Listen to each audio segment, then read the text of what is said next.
At 7:19 p.m., 41 minutes before the vote, I slid my lunch tray toward a boy who trembled under the lobby lights. The tray rattled on metal and the sound made him flinch. So I steadied it with both hands and moved slower, letting the paper napkin hiss against steel. The rice steamed. The apple knocked once and settled. His breathing shortened, then lengthened, then matched the click and hush of the revolving door. I didn't say a line meant for cameras. I just angled the tray so the heat drifted toward his face and waited for his shoulders to loosen. Security noticed the stillness before they noticed me. One guard asked my name, not unkindly, and I gave it with the voice I used for inventory flat. Brief.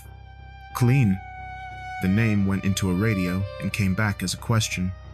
Then, as permission, behind the desk, the red tally light on a microphone blinked and died, as if the building swallowed a cough. My badge didn't carry much authority, but the boy's hand found the edge of my sleeve and held. When he tightened, I anchored my feet and let the weight make a small ache in my shoulder. It felt honest. It felt like something that wouldn't break him. The lobby carried arrivals, shoes on stone, a suitcase wheel, the soft thud of folders against a hip. Above us, the mezzanine ringed with glass, a conference floor waiting for its hour. I knew the schedule because the cafeteria filled early on, vote nights, and we stocked extra coffee stirs for nerves. They said tonight's vote wasn't public, just operational, but the number of press badges said otherwise. A camera crew that had no business knowing my name knew it anyhow, and somewhere a producer practiced the line that would make the building sound kind. The board chair arrived with a small escort and the air shifted, not louder, tighter, as if people squeezed themselves into clearer shapes. She took in the boy, then me, then the tray. Her mouth moved around a question and landed on one she could ask on record. Would I be willing to give a simple statement of what I observed? When the board convened at 8, I looked at the clock across the lobby and fit my breath inside the minute hand. 41 to go. If I stepped forward, a policy might pass. If I stayed quiet, my paycheck might live to see another pay period. I didn't have room to hold both safely. I kept the boy in my peripheral vision and the tray in reach. A tremor in his fingers vanished when the heat met his face. So I nudged the rice closer. He didn't take it. He didn't have to. The point was the option, the world shrinking to something he could refuse without punishment, and refuse again, until refusing became a kind of breathing. A security guard moved slower now, learning our pace, and he slid a stanchion to block foot traffic from cutting the line of air we'd built. The curiosity of strangers is a metal taste. I felt it and ignored it, the way I ignored the ache of standing too long in slip-resistant shoes.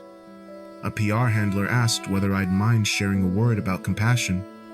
I minded. I minded the way a person minds an oily floor, not angry, but cautious of the fall. Compassion didn't need a slogan. It needed a hallway where sound didn't bounce like marbles. It needed the promise that no one would turn this boy's calm into a clip. The guard asked if I wanted a chair. I didn't. Sitting would complicate the quiet. The boy's hand loosened. His eyelashes stuck together with damp. His chest made a small shape of trust, and I kept my voice in my throat where it wouldn't shatter. I wasn't a specialist. I carried trays, counted cups, changed out coffee filters when the stream ran pale. But I knew the way a cafeteria lives by patterns, and I recognized the same law here. Don't move fast. Don't move loud. Don't make someone earn their air. I should have left. My shift technically ended at 7. My supervisor preferred staff to be invisible after hours, especially near board events. Invisible is tidy on a spreadsheet, but each time I shifted my weight toward the exit, the boy's breath hitched. Each time, I returned to stillness, as if stillness were a medicine with instructions. Hold for 30 seconds. Repeat as needed. Watch for side effects. The side effect was mine. a growing awareness that the building noticed me and would not unnotice me. A public address ping tested the speakers. The tone found a harmonic in the high glass and hung there like a wire. The board chair's assistant leaned in a careful angle, voice low enough to register as texture, not content. "At 8, she said, "if you're willing, not an order, a shape.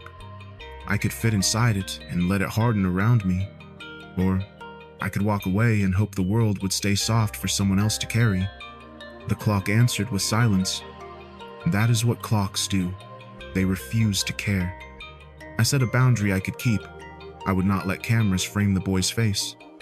If there was a statement, it would be about process, not identity. The PR handler didn't argue, just wrote something on a card and slipped it into a pocket like a promise she could forget later. The guard unclipped a lanyard that said TEMP and handed it to me with a nod that looked like respect. The weight of plastic against my chest felt like consent I hadn't given yet. The boy's fingers loosened, half relief, half exhaustion. I let my sleeve stay within reach and kept my eyes on the minute hand. Curiosity tightened the gap. Why did he trust me? A stranger. What did this board plan to do with that trust once it wore a name?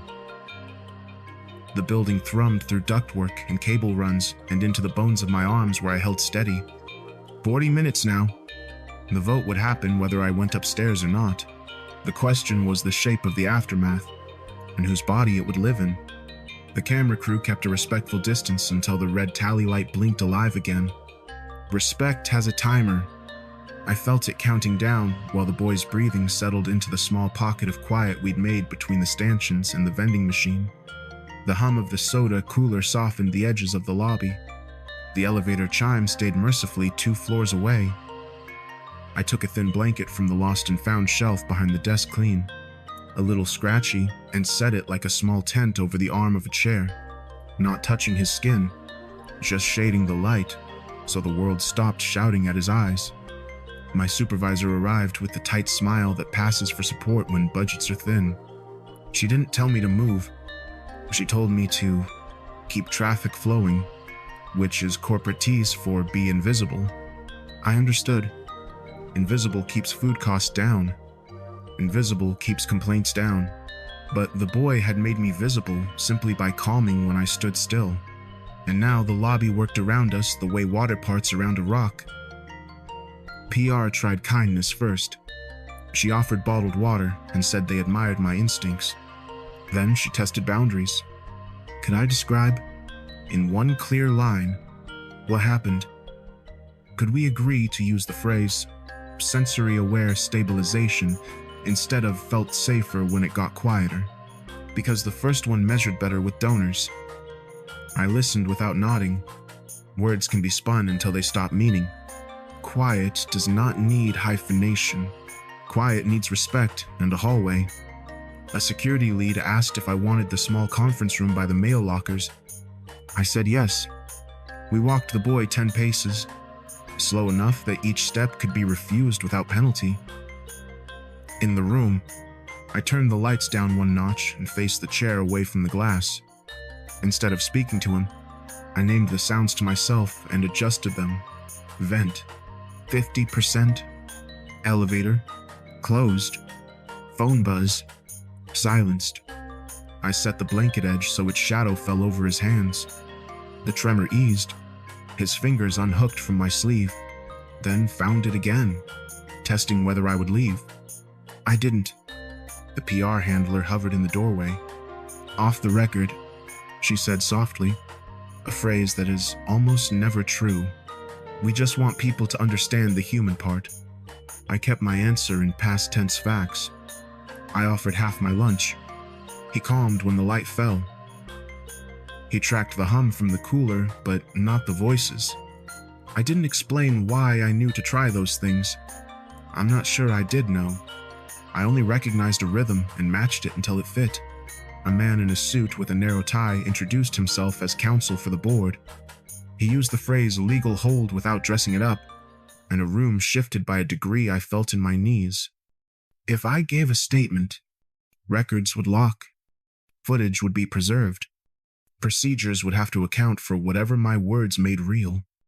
The PR handler's smile thinned at the edges. My supervisor's eyes moved to my badge as if it had its own vote. I kept my voice level and asked a question I could live with. If I spoke, would the board adopt any binding language to protect care from being traded for optics? The counsel didn't say no. He said the agenda was full. The clock tugged at me. 38 minutes now. I considered walking out. The boy felt the thought before I moved, the way some people feel rain before it falls, and his hand closed again. I stopped. I put the blanket's weight a fraction heavier on the chair arm. The motion wasn't much, but it told him the world would not vanish just because it could. I set a rule for myself in the room where rules were being invented upstairs. No cameras near his hands or face. No names. No origin story. No miracle line that could be cut into 15 seconds. If I described anything, it would be a method. Lower light. Reduce echo. Offer food as choice. Not test. Wait long enough to learn someone's breath.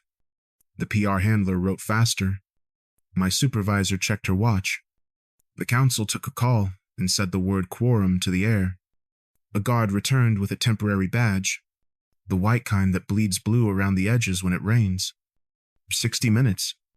He said it plain. I clipped it to my collar and felt the math land. If I stayed, my day would expand past the line where helping becomes liable.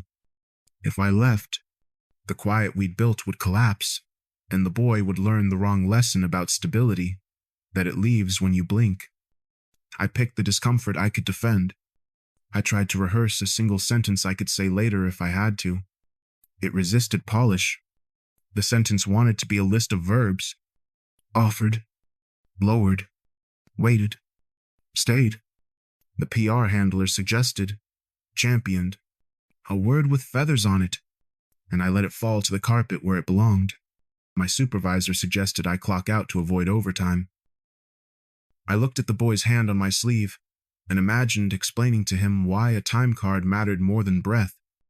I didn't move. The building announced 7:22, with nothing but air moving through vents.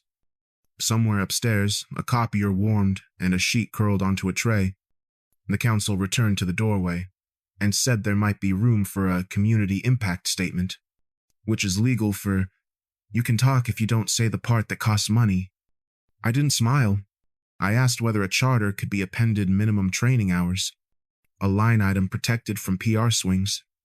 He didn't dismiss it. He wrote a note on the corner of a folder. Notes make people feel safe. Charters make children safe. I pressed the edge of the blanket into a clean crease and held still. The boy's breathing stayed even. The PR handler stopped trying to name what we were doing and just watched. The supervisor's tight smile let go a fraction. The guard leaned on the door jamb like a human wedge holding the world open. 37 minutes now? The vote would take place on time. What changed between now and 8 would be the language they used after. I planned to insist on words that stayed true in fluorescent light. The counsel asked me to step into a side hall where the air ran colder and the radio chatter from security softened into a metronome. He carried a clipboard that made every pen click sound official. I told him what I had already done. He told me what that would mean once the board opened the meeting.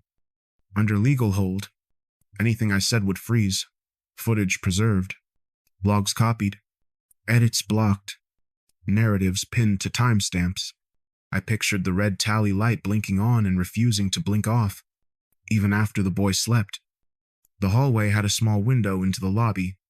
Through it, I watched the blanket shadow resting over the chair arm. The boy held my sleeve like a truce. I tried to measure whether my absence lengthened his breath or shortened it. It stayed even. That helped. The counsel waited for a yes that would let him move paper from one stack to another. I asked what the policy aimed to change. He said the word alignment. I asked if alignment meant money. He answered with a look that counted as yes. The PR handler arrived with a card that had my name spelled correctly, which meant someone upstairs had been very fast or had known it longer than I wanted. She floated a script. I could share a moment about compassion. I kept my voice inside facts. Past tense. Small verbs. I offered food. I lowered light. I stayed. The handler circled stayed and asked if we could say stood up. I said the building had enough standing up. What we needed was staying put. The counsel laid down 3 lines I could live with. 1. I would be referred to by role, not name. 2. No references to the boy's identity, family, or origin. 3. Any statement would describe method, not miracle. He said it like a bargain. I heard it like a trapdoor held open by a foot. I asked whether the board would bind any of this to language that would outlast tonight's cameras. He said that depended on the discussion in the room. Rooms change people. A guard drifted close enough to listen without being obvious. He tilted his chin toward the camera crew, now edging their tripod into the lobby's natural path lines. He said they already had the moment where the boy's hand stopped shaking. That meant I was an eyewitness whether I liked it or not. The clip would run with or without me. The choice was between being quoted and being summarized without mercy. I didn't love either. The clock turned its wide face toward me and let the minute hand take one more step. My supervisor texted, "Clock out if you can." I looked at the temp badge and did the math that people like us do without moving our lips. Overtime would help my rent.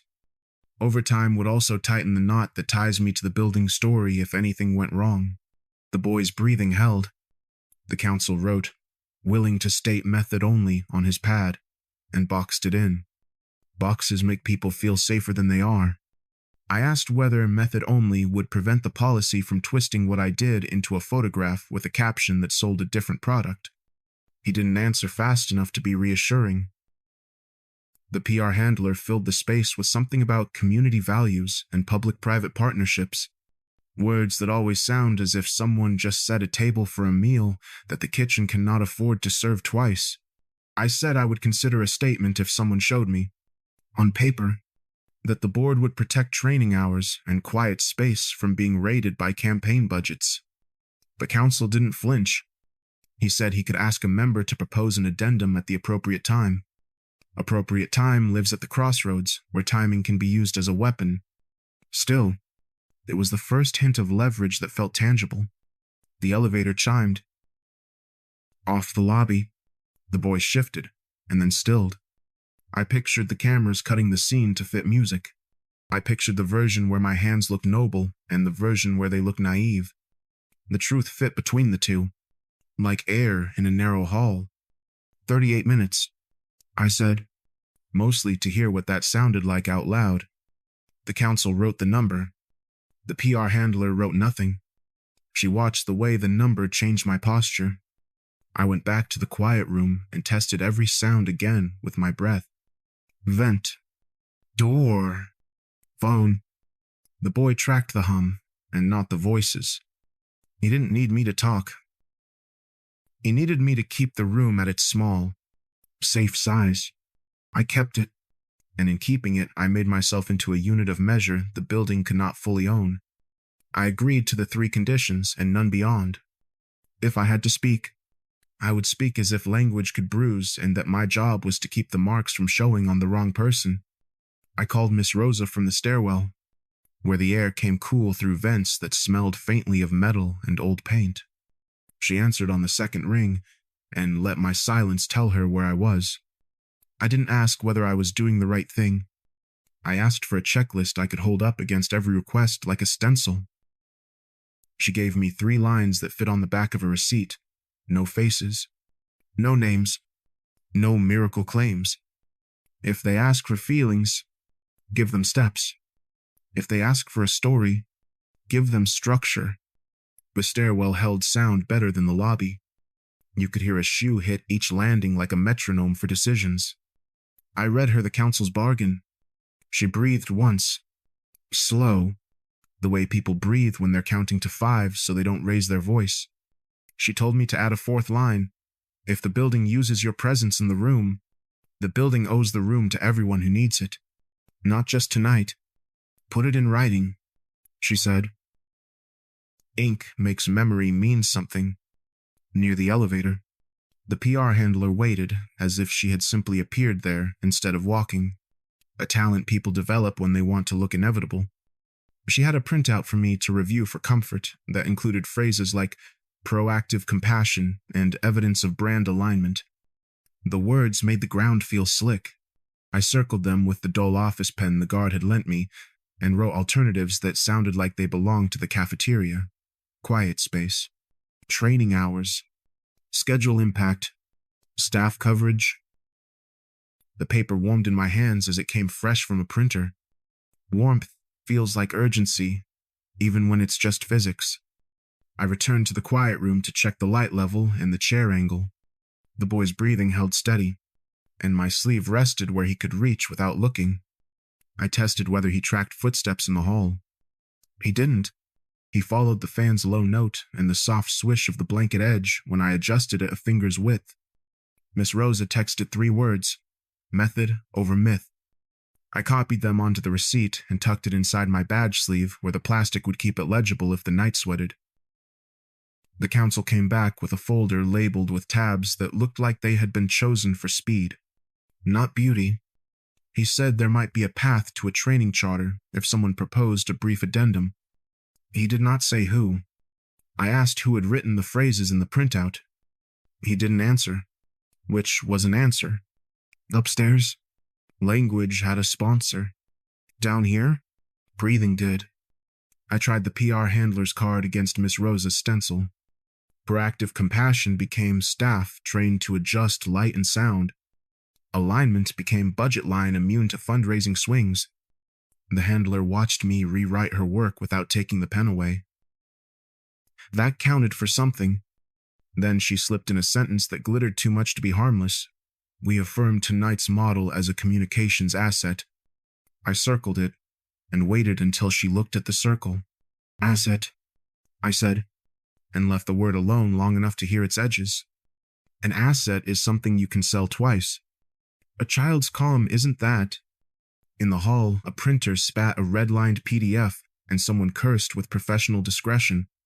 I asked the counsel whether the addendum could specify minimum hours and quiet space protected from repurposing. He said it could, if introduced before the vote closed discussion. The clock took another notch. I pictured a hand missing the window by inches, and how a story can still sound triumphant with the cost edited out. I refused to let my part be the softening agent. I wrote my own 1-sentence statement on the back of the receipt and practiced it silently. Offered, lowered, waited, stayed. The verb stood up straight without decoration. The handler peeked and said the words were underpowered. I looked at the boy's resting hand.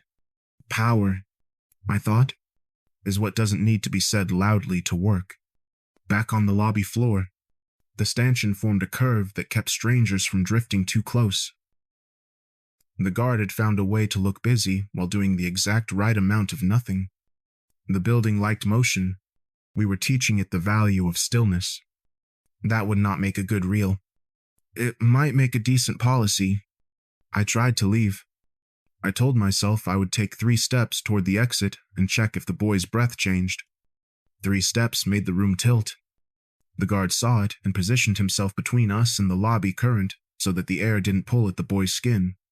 The card reader by the mailroom beeped as someone came in. The sound was small, but he flinched. I went still.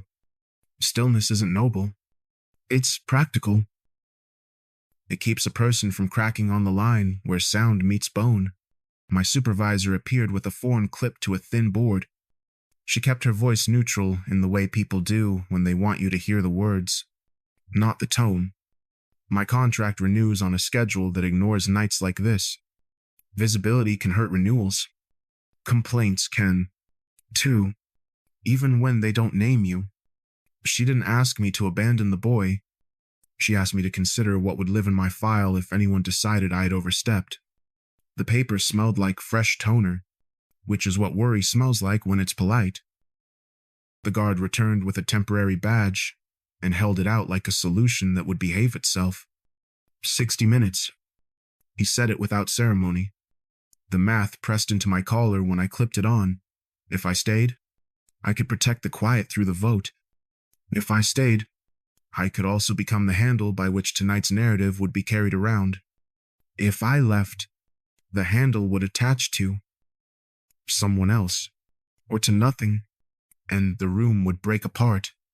The PR handler asked, carefully now, whether I might be willing to stand as an example in the opening remarks. I ran her sentence through Miss Rose's stencil and watched whole clauses fall through.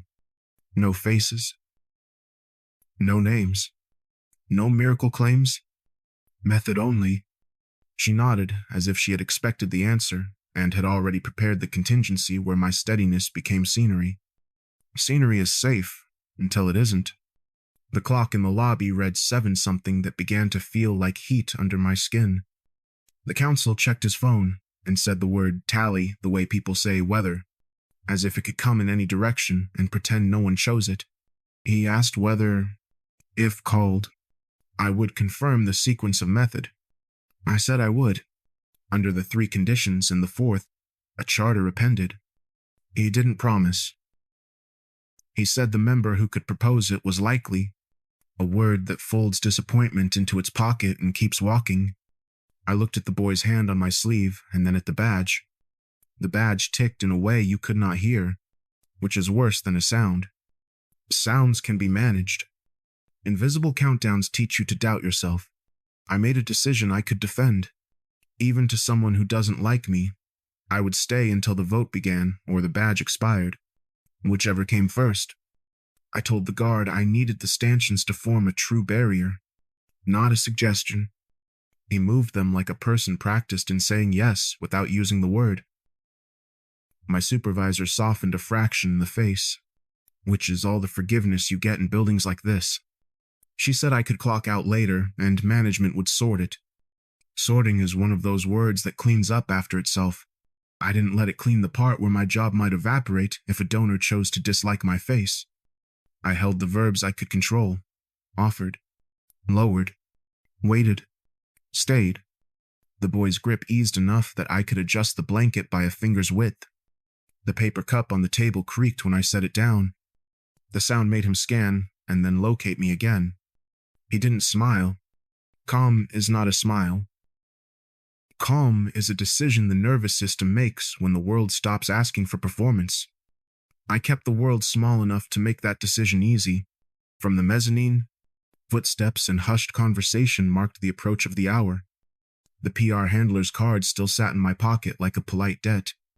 The counsel's 3 lines lived on the receipt in my badge sleeve. Between them sat Miss Rosa's 4th. If the building uses your presence, the building owes the room. I would ask for it again, in better words. If they said no, I would find a way to make that no cost them time they didn't have. I set my stance for another 7 minutes and let my breath do the counting. The badge warmed against my collarbone, as if time had a temperature. Staying had a cost. Leaving did, too. I chose the cost that let a child breathe now, and trusted that I could argue with the ledger later. The folder found me, not the other way around. Tabs in urgent colors. A printout that smelled like warm plastic. The PR handler slid it onto the mailroom counter, as if handing me a towel. Not a narrative. I read the draft twice and then again, slower, until the sentence that glittered finally showed its teeth. We affirmed tonight's model as a communications asset. The word didn't bruise on the surface. It does its work underneath. An asset can be sold. An asset can be stripped for parts. Upstairs, a projector hummed a low fan note. Someone rehearsed agenda lines in a voice built from microphones. In that light, the camera clip from earlier changed shape. It wasn't a human moment. It was inventory. My steady hands, the boy's breath settling, the hush around us footage that could be packaged as proof the brand cared, while the budget for quiet rooms moved like water into other buckets. The same clip that bought us patience could later buy a cut. I traced the sentence with a highlighter that had gone dry at the tip. The streak broke. I pressed harder. The handler watched and didn't interrupt. Her eyes were not unkind. They were trained. She said the board needed to signal coherence. I said, coherence without protection is choreography. She wrote that down as if it belonged to me. I did not want it to. I wanted a line item, not a line. The counsel arrived with a laptop balanced on his forearm. He showed me a red-lined PDF where the addendum slot waited like a doorframe with no door. He said a member could propose language if the chair recognized them before the close of discussion. Recognition is a kind of currency. It spends easy until the hour runs out. I asked whether asset could be struck. He didn't look surprised. He said it could be softened. Soft things slide. I took the receipt from my badge sleeve and wrote 4 words under Miss Rose's 3 lines. Quiet space is owed. Then I wrote 2 more. Minimum hours. I imagined those words living in the minutes long after the clip stopped moving online. If my presence upstairs became part of the story would owe the room to anyone who needed it. I would not let calm be a mascot. I flipped my earlier assumptions, the way you flip a tray to show it is clean. The camera had seemed like shelter eyes, making people careful. It was also a mouth. It could name our method and then eat it. The handler's card with alignment had seemed harmless jargon. Inside the draft, it read like a path that curved somewhere we could not follow without paying. I felt the building's patience thinning and measured its edge against my own. I wrote the addendum in pencil first, then pen. The board shall allocate protected training hours and maintain designated low-stimulus space, immune to campaign and communications reallocation. The counsel read it without moving his face. He changed shall to will and then back again. He said it would be controversial, and that controversial is a word that often arrives when someone wants to postpone care until the budget smiles. The clock pressed another minute into my collar. I signed my name on nothing. I signed my attention to the cost. Upstairs, a door opened and let out a slice of brightness. The handler asked, almost gently, whether I would still consider speaking. I said I would consider it only if the addendum walked into the room with us. She didn't promise. Promises take time. We were running out of that. I watched the boy sleep under the blanket's shade. Breath, even. Calm is not free. It is purchased in small payments. Light lowered. Footsteps slowed. A human who stays. I adjusted the chair finger's width and felt the point where helping becomes leverage. If they wanted my presence, they would carry the cost in ink. The hallway outside the boardroom had its own weather cool. Careful, oxygenated by caution. A poster about conduct faced the door like a witness. I stood where you can be seen and not be in the way. The member the counsel had hinted at arrived with a folder and the practiced calm of someone used to carrying the unpopular word. I handed over my sentence on the warmed-through receipt. Plain language. No feathers. He read it once and then again. He didn't say yes. He said, this is specific. Specific is the line between hope and policy. We rehearsed the order of operations without calling it that. He would request recognition before closing. The chair might delay. If delayed, the addendum could still attach as an appendix if legal found it clean. Clean means costly to undo. I asked what cost meant in this room. He said training hours are paid in overtime or fewer events. Quiet space is paid in floor plans. Money doesn't mind stories. It minds square footage. The PR handler approached at an angle that suggested coincidence. She asked if the language could say, subject to available resources. The words were soft enough to hide a blade. I said available resources always become unavailable when cameras leave. She wrote nothing. I watched the cap from her pen roll a short arc on the tile and stop at the edge of my shoe. Gravity doing what gravity does. My supervisor found me with eyes that said we were not enemies, even if our records might someday disagree. She told me the file would note my presence either way. If I spoke, the file might grow teeth. If I didn't, it might grow doubt. Double binds don't announce themselves. They arrive wearing options. I chose which wound I could clean.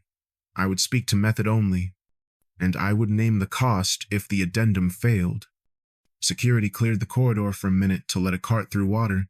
Paper cups, a stack of agendas elastic-banded into obedience. The counsel used the moment to ask whether my conditions had changed. I said they had sharpened. Without the charter, my presence would be theater.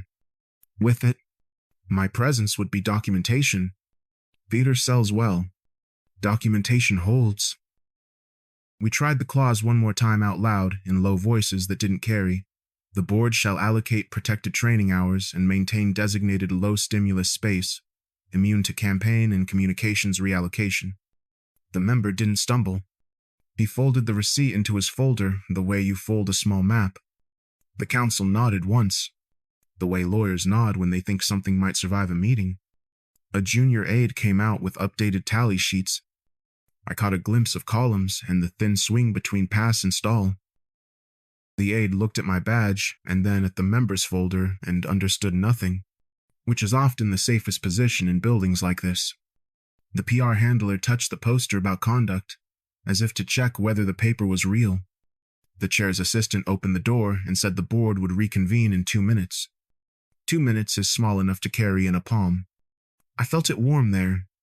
I told the member that if recognition failed, I wanted the clause signed by the counsel and attached as an intent letter before the vote closed. He didn't argue. He said signatures grew cautious near clocks. I said clocks make cowards of slogans. He smiled with moving his mouth. I took one step back toward the quiet room to check the boy's breathing with my ear and not my eyes. Still even. The stanchions held. The guard tilted his head in a question I answered with a nod. The world could stay small for 2 more minutes if the room upstairs agreed to be larger than its story. My supervisor met me by the copy room where the air smelled like hot plastic and paper dust. She held the neutral voice people use when they want to help you survive the record. Renewal is scheduled, she said. Visibility can tilt it. Complaints attach even when they have no names. I watched the second hand bruise each minute and counted the places my name could land. A log, a memo, a donor email that said the cafeteria forgot its lane. I asked her, not unkindly, whether a quiet room belonged to my lane. She didn't argue. She looked at the wall clock and said a thing truer than comfort. Lanes are drawn by whoever pays for paint. She offered to move me off the floor before the board reconvened. The offer was care. It was also exit. If I left, the quiet would learn the wrong lesson about reliability, that it bends to the first hint of paperwork. Down the hall, the counsel folded his laptop closed, with a sound like a file becoming a fact. He had my sentence in his pocket and a member willing to carry it. Between here and the vote lived the place where language gets softened. Legal hold meant whatever I said would freeze. It also meant whatever I refused to say would leave a shape. Silence is a contour. Someone can pour story into it. I told my supervisor the rule I could keep. If the addendum entered the room, I would confirm method only. If it did not, I would remain the person by the chair whose job tonight was to keep the room small enough for a child to breathe. 2 losses name themselves with the clarity of price tags. If I spoke, my file might grow teeth. If I didn't, the clause might die without oxygen. Choosing is not brave. Choosing is paying. She didn't bless it. She didn't block it. She said she would write that I set limits and followed them. The relief was not relief. It was a surface I could stand on. The copy machine warmed another page somewhere, and the smell thickened into the shape of an hour losing patience. I went back to the quiet room and pressed the blanket crease with a thumb. The boy's breath stayed even. I kept the world the size he could carry. The boardroom light hit the water jug so hard the reflections looked like small warnings. The chair called the session back with a tone that knew how to herd, and papers realigned themselves into seriousness. I stood at the threshold where you can see the clock but not the tally. The member with my sentence waited 2 seats from the microphone. The PR handler's smile rehearsed a version of us that would travel well. When the agenda reached the point where a human moment could be turned into policy or content, the handler's hand found a card, and the claw's communications asset returned as if it had not been circled to death downstairs. The counsel slipped our addendum into his folder like a bookmark. Not a page. That's the angle where policy goes to sleep. I felt the badge against my collarbone and checked the number I could not see. 14 minutes was how it felt. I asked the guard at the door whether my presence was requested. He relayed. The chair nodded without looking. Requested is a velvet word. It slides. I stepped in far enough to be counted but not owned and said, in the register used for minutes, that I would confirm method under the 3 conditions, and the 4th, protected training hours, designated quiet space immune to communications reallocation. The room took a breath with the polite sound of paper shifting. Polite breaths can smother. The PR handler proposed a softer phrasing, subject to available resources, and the member used the oldest tool left to us.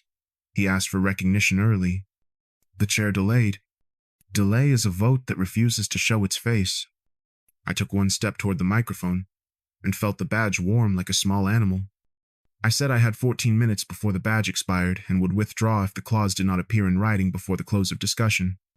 I did not say threat. I said timeline. A pen clicked twice. Then again, the way nerves confess. The counsel opened the folder, as if he had always intended to, and placed the sentence where hands could touch it. The chair's assistant wrote a number next to an item and whispered it across. The member read our line cleanly, shall allocate, maintain designated low-stimulus space, immune to campaign and communications reallocation, and the word immune put a small weight on the scale where slogans usually sit. There were objections, dressed as questions. Floor space. After-hours staffing. What happens when donors want the room? Questions are useful. They mark where we must measure. I answered with method and cost, reduced reverb, lowered lux, staff cross-training, a line that cannot migrate when a camera does. The handler's card stayed face down. The chair looked at the clock with a face that practiced neutrality. Neutrality is not neutral when time has a side. I named the only choice I could defend on record, with the clause. My testimony is documentation. Without it, my testimony is theater. The room dislikes that kind of grammar. It held anyway. The counsel nodded once. A quiet semaphore that told me the sentence had somewhere to live if people stopped polishing it. The chair read the clause aloud in the tone used to keep rooms from breaking. Hearing it in that register made the sentence heavier than it had been in my hands. The counsel initialed the margin. The member's folder closed on the receipt like a palm closing on a promise. The motion did not make the clause safe. It made it real enough to count. I stated method in one breath because method works best when it wastes none. Offered. Lowered. Waited. Stayed. I said no names. No faces. No miracle language. The microphone's cloth smelled faintly of dust and old coffee. My voice lived there for a second, and then in the assistant's notebook, where it would become the kind of sentence that survives video edits. The chair accepted the addendum as an attachment to the minutes, conditional on legal formatting. Conditional is a room with a door already on its hinges. The PR handler didn't fight the word immune this time. She fought for a sentence about community understanding, which is how policy learns to smile for pictures. I didn't spend any breath on the smile. I watched the counsel underline the part about training hours and felt the underline like a string tied around a finger. From the quiet room, the guard's posture told me the world hadn't shifted for the boy. That is how you measure whether language did its job. If the breathing holds, the words mattered. I kept my sleeve where his hand could find it and let the board move to vote math without me. The microphone cooled. The water in the glass had gone warm enough to taste like nothing. A reporter tried to catch my eye on the way out with the expression that asks for a quote you'll regret. I let the expression pass me the way you let a draft through a door. Felt. Noted. Not owned. The chair's assistant brushed my elbow with a thank you that counted as acknowledgement but not possession. Acknowledgement is a permission slip for leaving. I stood in the doorway long enough to see the clause numbers type themselves into a margin. Numbers are the only applause I trust in buildings like this. They don't sound like much. They stay where you put them. From the doorway, I watched the voting screen refresh twice before it settled, the way a pond settles after someone throws in a stone. Name placards tilted as people leaned in. The air changed temperature when the doors opened. The HVAC pulled a ribbon of cooler air along the floor that found my shoes and stayed. The assistant wrote times in the margin with a pen that did not dare squeak. The chair restated the path forward in the register used for fragile objects. Adopt the minutes with attachments. Then the vote on the policy itself. Conditional had felt like a hallway. This was a door. The counsel traced a line under immune to campaign and communications reallocation with his thumb, as if confirming the ink still existed. The PR handler had a sheet with language that looked harmless from a distance. It had the word align in it 3 times. Harmless words are where stories hide teeth. I kept my body at the hinge where the stanchions ended. The guard balanced our curve to hold the shape of the quiet room below this room. From the mezzanine, I could hear the low, even pull of the building's lungs. The boy's breathing had the same cadence when I checked it against my own. Count for count, I carried that metronome into the vote. A member asked whether the word immune could be softened to prioritized. The suggestion moved through the room like a hand going under a tablecloth to see what the table is made of. The counsel, still polite, said immunity was the point. Priorities can be rearranged by donors and calendars. Immunity can't. He didn't raise his voice. He named the cost. Without immunity, the low stimulus room would be a temporary kindness that disappears when a camera asks for space. The PR handler tried another door. Add subject to available resources near the end, and call it consensus. Consensus is a word people use when they want to call a compromise, a virtue and a cut, a necessity. The member who had carried my sentence asked for a point of order. I watched the chair consider the clock and then the risk of appearing unkind. Recognition arrived with a nod that looked like nothing, which is how power chooses to travel when it wants to leave no tracks. I sent a text to the counsel because texts can become part of legal hold without making sound. Quorum holds at one absence. The hallway is thinning. He looked up at the doorway long enough to count bodies the way people count chairs when they expect guests. He signaled to the whip with a tilt of 2 fingers, and the whip found the straggler with a hand on a shoulder and a page folded to the claws. The straggler returned with the expression of someone who has remembered a bill. The chair moved the question. Adopt the minutes with the attached addendum. Language intact. Hands did not rise. The vote lived on screen. The numbers blinked, then steadied. Passed. The assistant underlined the time. The underline looked like a small cut that declotted. Only then did I let myself consider leaving the hinge to stand within the room. And then I did not. If I stepped into the light, the quiet below would shift toward a story. Stories make rooms porous. Porous rooms leak. Calm. I stayed where my sleeve could be found without a search. The building could have both things if it wanted. Documentation upstairs. Quiet downstairs. It would pay by carrying me as a fixed cost rather than a movable image. Another motion came dressed in housekeeping. Strike immune after adoption, and replace it with best effort in the operational memo. Housekeeping is a kind of theft if you do not watch the broom. The counsel said, best effort fails audits. The whip reminded the room that minutes govern interpretation when memos conflict. A junior member asked where the funding line would live. The treasurer said out loud what everyone did not want on video: cut events or raise money. The sentence had weight. You could hear the floor take it. I checked the clock in my collarbone instead of the wall. The badge had stopped being a number and become a slope. I felt 5 minutes as angle, not time. If recognition closed for amendments, the language would cool into something that could not be warmed by regret. Down in the quiet room, the boy's hand found my sleeve. then let go, then found it again. I matched my inhale to the HVAC pull and held the size of the world steady. The chair announced the adoption of the minutes as amended in discussion, then corrected herself, as presented. The correction lived on the record. Corrections matter when cameras exist. The PR handler hid her card under her notebook and let the word immune sit without saying it. Words do not need to be said to work if the minutes already carry them. I allowed myself one inventory, training hours, ring-fenced in writing, a room named and protected, an audit trail that could survive a donor's impatience.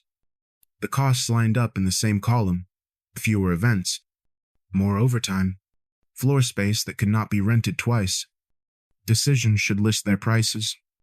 The board had listed them, maybe without meaning to. I stayed until the assistant announced the next item, and the microphone cloth sighed. Then I stepped back exactly one pace and touched the stanchion with 2 fingers, the way you touch a wall after an earthquake to learn if it still loves gravity. It did. I returned to the quiet room and let the door take its time. The boy's breathing said the world had not noticed the vote, which meant the vote had done what language is supposed to do, change paper before it changes a child's pulse. The building exhaled in a way you only notice after a meeting ends. Carpet swallowed the last purposeful footsteps. The voting screen dimmed to a screensaver that had nothing to say. Downstairs, the same hush lived in the quiet room, as if the air had learned the habit. The guard eased the stanchions half a foot and left the curve intact. Small geometry keeps big promises. My badge cooled at my collar and became just plastic again. The counsel stopped at the door long enough to show me a margin where the clause had taken root, that immune to campaign and communications reallocation, and an initial that would survive screenshots. He said the minutes would post in the morning with operational notes to follow. Operational notes are how nights like this become rooms with schedules instead of stories with music. I didn't celebrate. I counted the things that could still slip: staffing, floor space, the month when donors get restless. HR found me with a clipboard that smelled like ink and carbon. She wrote that I set limits and kept them, that I spoke to method only under legal hold, that I remained at my post when asked to withdraw because withdrawal would have harmed a child. The sentence looked steadier than I felt. There was a box for discipline considered. She drew a line through it that could not be mistaken for a check. Relief is not the same as safety, but it occupies the same chair. A reporter waited by the elevator with a question that wanted a headline. I repeated the 4 verbs and nothing else. Offered, lowered, waited, stayed. No faces, no names, no miracle language. She asked for feeling. I said the building adopted a room. She didn't love it. She wrote it anyway. Later, I knew. Someone would ask to soften immune into prioritized in an operational memo. People prefer cushions to edges. The minutes would refuse the cushion. That is what the vote had purchased. I took the blanket's edge and smoothed the place where it had folded on itself. The boy's breath had that even. Below math the body prefers when the world minds its volume. The guard brought a paper cup fresh from a sleeve and set it down with the careful sound a teacher uses with chalk. We waited for the corridor sweep. 6 minutes was what security needed to clear cameras and open a path that would not jolt him awake. I matched my breaths to the vent hush and let the room hold its size. Miss Rosa texted. 2 words this time. Keep hours. I slid the receipt from my badge and wrote the day's version of that instruction. 3 lines and the 4th no faces, no names, no myth, and the room. Ode. The paper had softened at the corners where my hands had learned it. I tucked it back where plastic makes memory durable. The counsel would take his copy upstairs. Mine would live here where the air had learned to be kind. My supervisor returned with a look that said the record and I could live together. She said management would sort time and not to answer emails alone. Sorting is not rescue, but it keeps the floor from tilting. She asked if I needed anything. I said no, because the room needed silence more than I needed a favor, said out loud. She nodded the way people nod when they agree to keep the price visible. Security signaled that the corridor was ready. We stood and didn't rush. The guard led with an open palm that turned people into furniture still. Useful. Not in the way. I kept my sleeve where the boy could find it without thinking. The elevator bell sounded like a polite throat, clear. We rode up one level, and the doors opened onto a hallway that had forgotten the meeting already. At the exit, HR took one more note. The counsel folded the final print and tapped the edge flush. The guard placed the stanchions back in their storage curve. I took one last measure, training hours ring-fenced.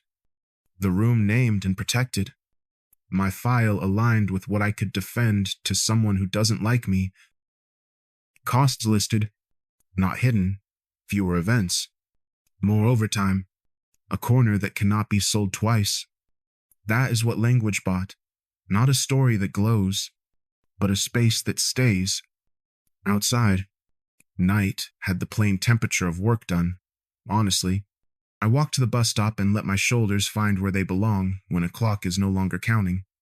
Across the glass, my reflection looked like someone who had learned the shape of a hinge and decided to hold. Tomorrow, the minutes would post. The day after, someone would test them. That is fine. A test is a kind of breathing. The room will be here for it.